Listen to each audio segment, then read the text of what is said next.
Hi, this is Tom, and this is the hamstring stretch. Now, the hamstring is the muscles that are at the back of your thigh. There's 3 of them, and they have a common attachment at the pelvis. So at the pelvis, you've got the sacrum here.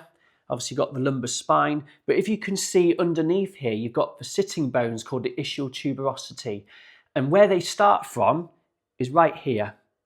So they have a common attachment here, and they attach all the way into the biceps femoris attaches to the head of the fibula.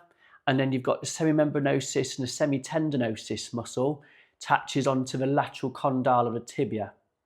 And what they primarily do is they flex the knee, and they obviously aid as well in hip extension. So it's a really explosive muscle.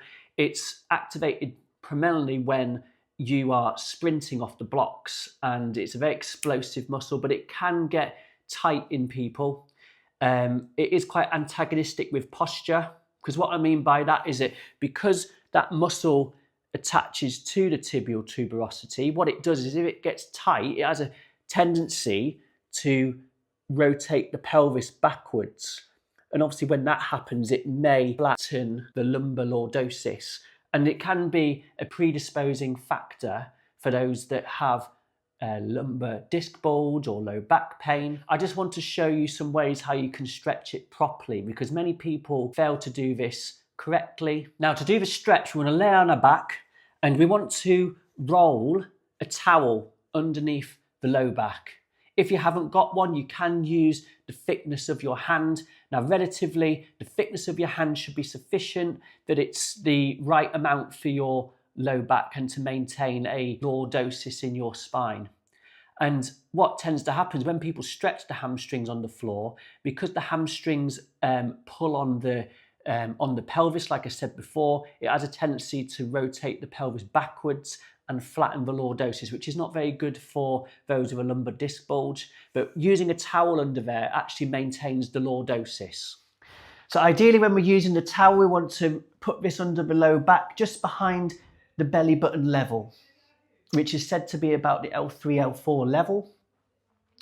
And to stretch the right hamstring, we want to bring the hip up, hold the back of the knee, and straighten the knee.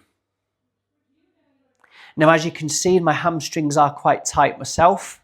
So ideally, we can just hold that stretch, take a deep breath in, and breathe out. And as you exhale, try and see if you can get a little bit more of a stretch.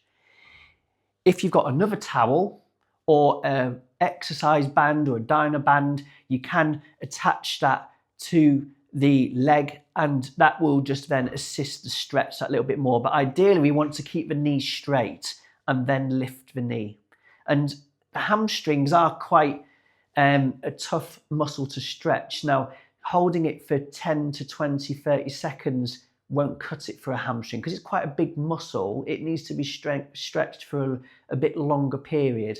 And that can sometimes be as long as up to 2 to 5 minutes in some people. When you want to get off the floor, if you do have a lumbar disc bulge and you are given this exercise, if the lumbar disc bulge is on the right hand side, we want to roll onto the right. If we have a lumbar disc bulge on the left, we want to roll onto the left hand side. To get up safely, roll onto your front and go onto your hands and knees, keeping your back nice and straight, and that will enable you to get up safely. I hope this stretch was helpful. If you have any problems, feel free to get in touch, or I'll see you at your next appointment. If you want to know more, go to my website at www.evolveosteopathy.co.uk, and I'll see you soon. Many thanks.